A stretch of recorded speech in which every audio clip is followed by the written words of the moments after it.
So tonight I'm sharing with you how I'm going to make my dinner in my Thermoblend Elite. I've only had this machine for a week, and in that time I've made some dough and I steamed some veggies last night. So, you know, no particular recipes. I'm just kind of learning as I go. I'm finding that my initial thoughts are it's a great machine. The beeps are really loud, but apart from that, I think it's an awesome machine. So let me show you what I'm going to have for dinner. So this is a piece of frozen salmon, one potato that I've just cut into really thick wedges, and some corn on the cob still in its husk. So normally I cook my corn for 3 minutes as is in the microwave, so it steams in the husk, and then you take it off. Potatoes, again, I'd normally cook in the microwave and then fry in the pan.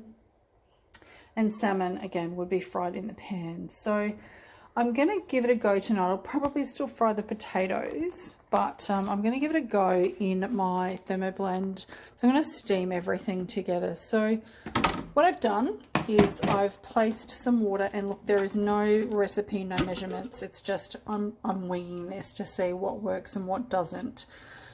So just the basic blade there. We don't need anything sharp. We're not pulverizing anything.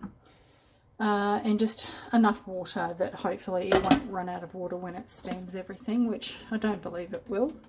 I'm just going to set that lid in place, and then I'm going to pop the steamer on top. So I'm putting it this way because this is how it fits. If I turn it around this way, it's obviously too close to my wall and I'm not moving it. So that's why it's sitting that way. I'll probably put the potatoes in the bottom. I tried the corn, it just is a little bit too big. So, oh, actually no, I probably will need to do the corn in the bottom because I don't think the lid will go on otherwise. So, look, I'm going to pop in there and just see how they go. So, potatoes, corn as is. I'm going to stick this basket on top. It does slightly hit the corn cob. Not too concerned at this stage. I'll just see how that goes with letting the steam out. And then I'm going to pop my salmon on top. And then I'm going to put my lid on top. So I'm just going to see. I don't think that's going to work real well. No, I don't think it is going to work well, just for the fact that the corn will, I believe, stop that from steaming properly. I think the steam will escape. So I'm going to sit that back on top so it sits well, and I'm going to pop the corn there and hope that the lid is high enough. Yep, perfect. So I'm going to try that, see how it goes. So what we've got here, so it's on the quick menu setting. So when you first turn the machine on, this is what you will get. And it starts flashing to basically give you the option of going through each of the preset cooking. So if I turn the dial one way, apart from the fact that you get a massive noise, so you can see it goes through each of the different quick settings. Now I'm going over to steam, and as you can see, steam is highlighted, and it already is, so it comes up with a 25-minute default at 105. I'll stop it. And my cat wants attention.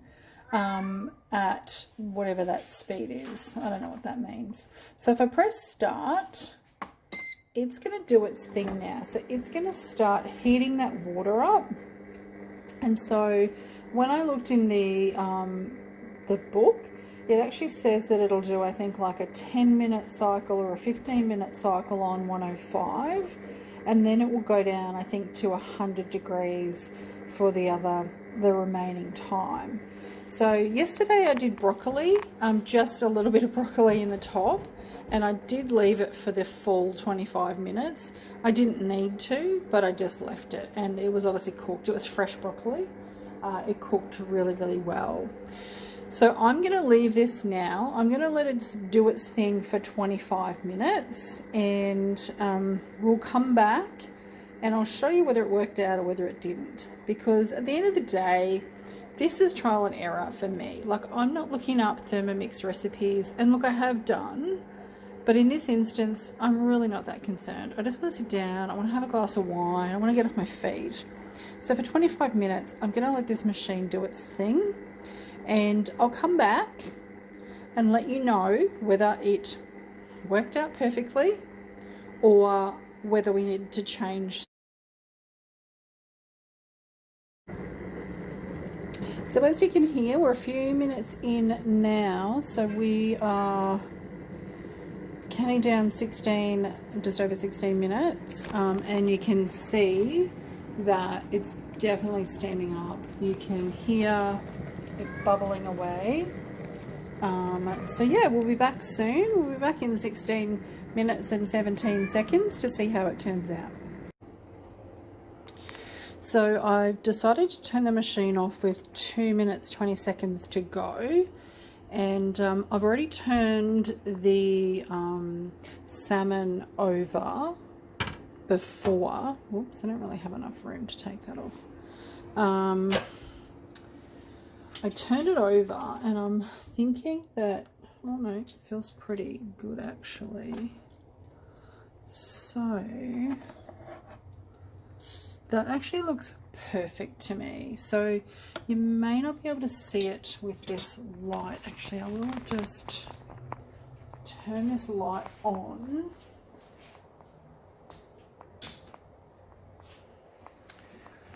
So it's just nice and pink in the center. So look, that is actually perfect.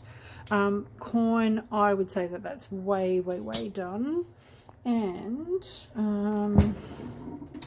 probably should have thought of this a little sooner. I'm just going to get a better set of tongs that I can't find.